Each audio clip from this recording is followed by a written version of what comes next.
North Korea's envoy to the UN has warned forthcoming measures will make the U.S. suffer the greatest pain it has ever experienced. Pyongyang's ambassador, Han Tae-song, made the vitriolic comments at the UN-sponsored Conference on Disarmament in Geneva. The Democratic People's Republic of Korea, DPRK, is ready to use a form of ultimate means, Mr. Han said, without elaborating. He said, the Washington regime fired up for political, economic, and military confrontation, is obsessed with the wild game of reversing the DPRK's development of nuclear force, which has already reached the completion phase. The Security Council unanimously approved new sanctions on North Korea, but not the toughest ever measures sought by Donald Trump's administration to ban all oil imports and freeze international assets of the government and its leader,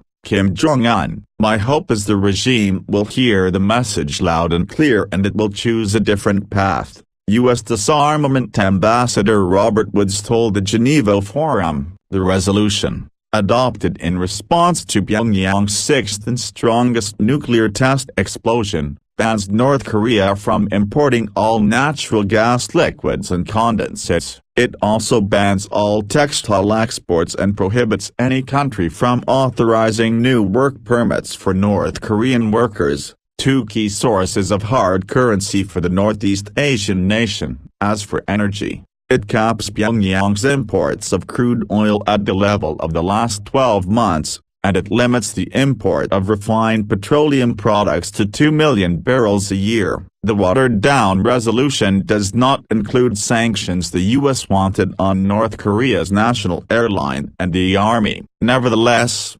U.S. Ambassador Nikki Haley told the Council after the vote that these are by far the strongest measures ever imposed on North Korea, but she stressed that these steps only work if all nations implement them completely and aggressively. Britain's UN Ambassador, Matthew Rycroft, told reporters who questioned the watering down of the initial U.S. text there is a significant prize in keeping the whole of the Security Council united. Mr. Rycroft called the resolution a very significant set of additional sanctions, declaring we are tightening the screw, and we stand prepared to tighten it further. China and Russia had called for a resolution focused on a political solution to the escalating crisis over North Korea's nuclear program. They have proposed a freeze-for-freeze which would halt North Korean nuclear and missile tests in exchange for the U.S. and South Korea stopping their joint military exercises,